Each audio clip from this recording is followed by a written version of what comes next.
ഇത് മാസ് മോട്ടോഴ്സിൽ ആണ് ഹീറോൻ്റെ ഗ്ലാമർ വണ്ടി നമ്മൾ വർക്കിന് കിട്ടിയിട്ടുണ്ട്. നമുക്ക് നിലവിൽ ജോബ് കാർഡിൽ പറഞ്ഞത് general service, engine oil check ചെയ്യണം, അതേപോലെ തന്നെ ഓയിൽ ഫിൽട്ടർ ചെക്കപ്പാണ് പറഞ്ഞത്, ബാറ്ററി സൗണ്ട് പറഞ്ഞിട്ട്,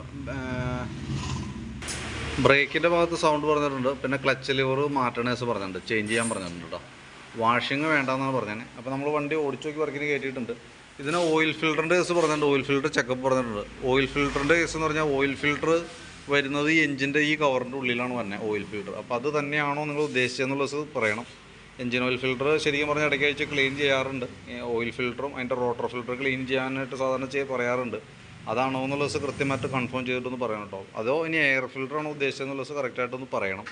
എഞ്ചിൻ ഓയിൽ ചെക്കപ്പാണ് പറഞ്ഞിരുന്നത്. അപ്പോൾ നമ്മൾ നോക്കിയപ്പോൾ ലെവലുണ്ട്, പക്ഷേ ഓയിലിൻ്റെ കളറ് വേരിയേഷൻ വന്നിട്ടുണ്ട് കേട്ടോ. അപ്പോൾ ഏകദേശം 3000 കിലോമീറ്ററൊക്കെ ആയിട്ടുണ്ടെങ്കിൽ എഞ്ചിൻ ഓയിൽ മാറ്റാനായിട്ട് ശ്രദ്ധിക്കുക. അപ്പോൾ ഓയിൽ ഫിൽറ്ററിൻ്റെ കേസ് കൃത്യമായിട്ട് കൺഫേം ചെയ്തിട്ട് കറക്റ്റായിട്ടൊന്ന് പറയണം, എന്നാലാണ് നമുക്ക് അതനുസരിച്ച് ചെയ്യാൻ പറ്റുള്ളൂ. പിന്നെ അതാണ് സർവീസിൻ്റെ ഭാഗമായിട്ട് നമ്മൾ വണ്ടി ബാക്ക് ബ്രേക്കൊക്കെ അയച്ചിട്ടുണ്ട്. ബ്രേക്ക് ലൈനർ കിടക്കുന്ന കമ്പനി ലൈനറാണ്. ബാക്ക് ബ്രേക്കിൻ്റെ ഭാഗത്ത് സൗണ്ടും പറഞ്ഞിട്ടുണ്ട്. സൗണ്ടിൻ്റെ കേസ് എന്ന് പറയുമ്പോഴത്തേക്ക് ഈ ഹബിനകത്ത് കുറച്ച് ലൈനും പോലെ വീണിട്ടുണ്ട്. അപ്പോൾ അതുകൊണ്ട് ഈ സൈഡൊക്കെ നോക്കി കഴിഞ്ഞാൽ അറിയാം, ലൈനറെന്ന് പറയുന്ന ഭാഗമാണ്, അവിടെ ഒരു ലൈൻ പോലെ വന്നിട്ടാണ് ഈ പ്രോബ്ലം കാണിക്കുന്നത് കേട്ടോ.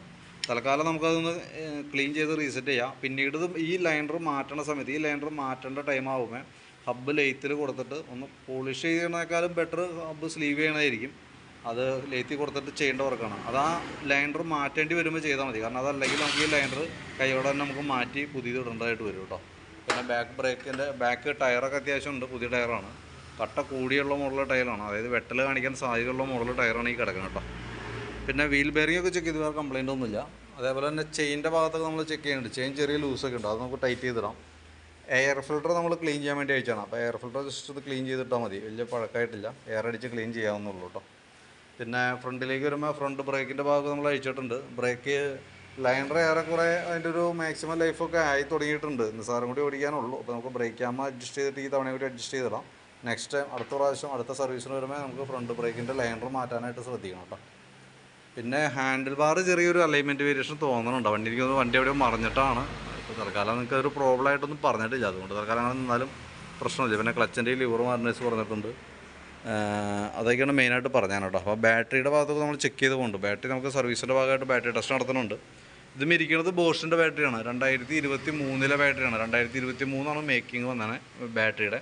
ഞാൻ അതിൻ്റെ വോൾട്ടൊക്കെ നോക്കി, 13 വോൾട്ട് വരെ കാണിക്കുന്നുണ്ട്. ലോഡ് കൊടുക്കുമ്പോഴായാലും നമുക്ക് നിലവിൽ 9.37 വരെ തന്നെ ഉണ്ട്. അപ്പോൾ ഒരല്പം ലെവൽ കുറവായിട്ടുണ്ട് വോൾട്ടിൻ്റെ കാര്യത്തിൽ. അപ്പോൾ നിലവിൽ വേറെ പ്രശ്നമൊന്നുമില്ല, ഉപയോഗിക്കാം. പക്ഷേ വോൾട്ടിൻ്റെ വേരിയേഷൻസ് കാര്യമായിട്ട് വന്നു കഴിഞ്ഞാൽ സെൽഫിൻ്റെ പ്രോബ്ലം ആയിട്ട് കാണിക്കും കേട്ടോ. ഇപ്പോൾ ചെക്ക് ചെയ്യുമ്പോൾ ഇപ്പോഴത്തെ കണ്ടീഷനിൽ ബാറ്ററിക്ക് വേറെ പ്രോബ്ലം ഇല്ല. പിന്നെ സ്പാർക്ക് പ്ലഗ് നമ്മൾ ക്ലീൻ ചെയ്യാൻ വേണ്ടി അയച്ചാണ്. അപ്പോൾ പ്ലഗിൻ്റെ ഉള്ളിലേക്ക് നോക്കുമ്പോൾ നല്ല രീതിയിൽ കാർബൺ കണ്ടൻറ്റ് അതിൻ്റെ ഉള്ളിലുണ്ട്.